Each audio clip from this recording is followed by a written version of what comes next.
Okey. YB, kalau awak mau lain kali masuk sini, kita ada pintu sana. Satu pintu open. 24 jam boleh masuk. Yang ni ikut undang-undang. Yalah, sana ada pintu. Tunggu biar Pak Tanam surat.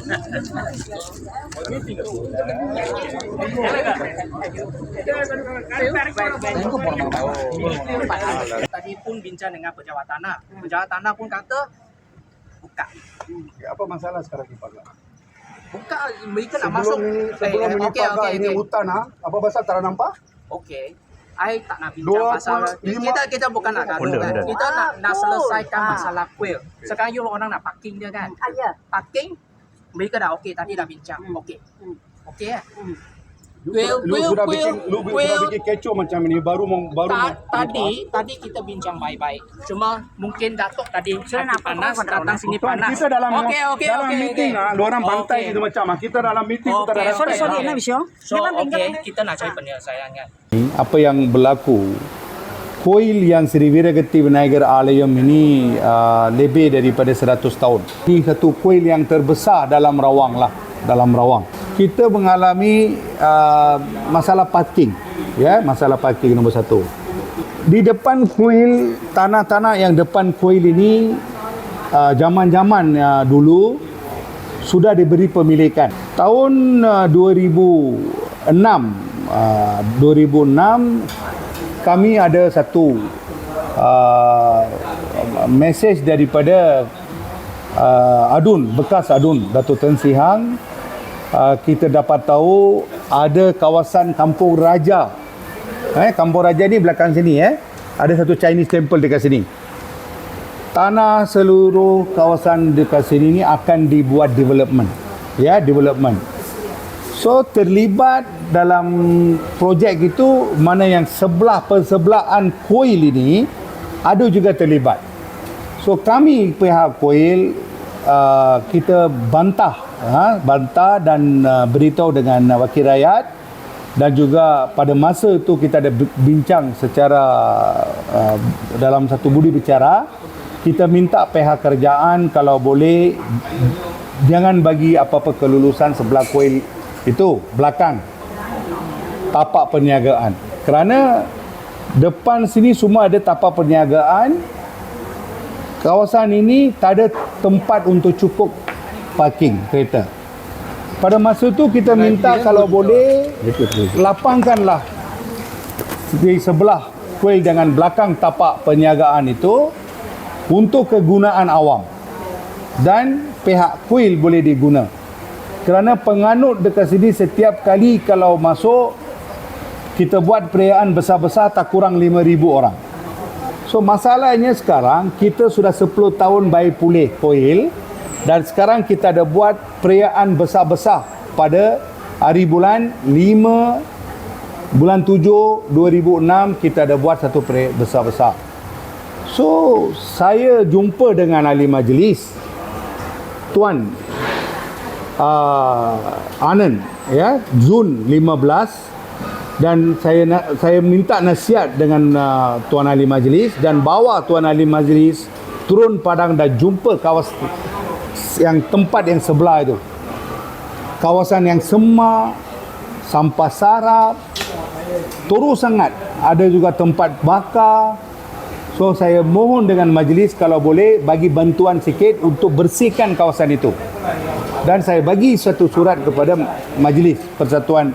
Kami bincang dengan MP Majlis Perbandaran Selayar. So bersama dengan ahli majlis.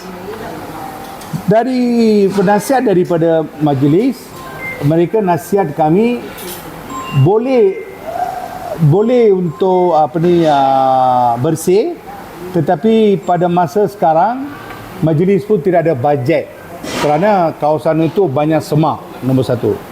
Nombor dua, tanah itu tanah kerajaan. Status tanah, majlis tanya saya beritahu tanah itu tanah kerajaan. Ya. So masa yang sekarang dia boleh bantu sedikit, yang sampah yang depan apa-apa boleh dibantulah. Dan saya mohon dengan majlis, kita Persatuan Kuil tak ada masa kerana kita perlu tempat parking, dan juga tempat itu semak dan ulah sawah pun ada dekat situ. Penagih pun lepas dekat situ. Sering berlaku penyamun. Mereka lompat pagar dan dia masuk dalam kuil. Ada juga barang-barang dalam pun dia curi. Kita mau salah siapa? Tempat itu terbiar. Dan kita ambil kesempatan ini, kita bekerjasamalah untuk membersihkan. Saya mohon dengan beberapa orang sekitar itu, kalau boleh kasih bersih. Mereka tidak mau buat.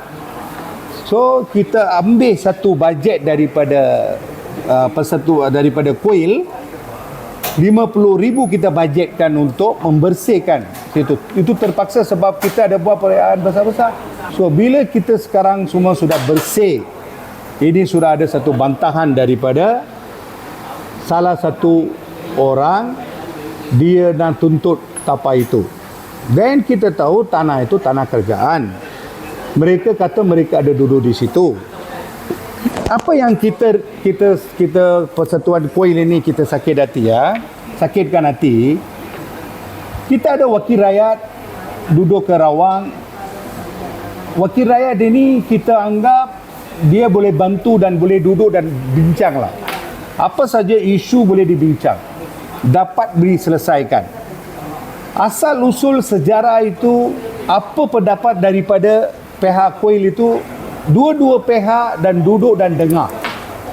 Hasil daripada situ, apa boleh dibantu. Selepas tu bawalah perkara ini ke pejabat tanah, peringkat ke negeri, peringkat ke mana-mana agensi kerajaan ataupun MPS, mana-mana pihak. So kita bukan nak salahkan pejabat tanah ataupun majlis, tak ada. Kerana mereka bersetuju untuk jaga bersih kawasan. Ya.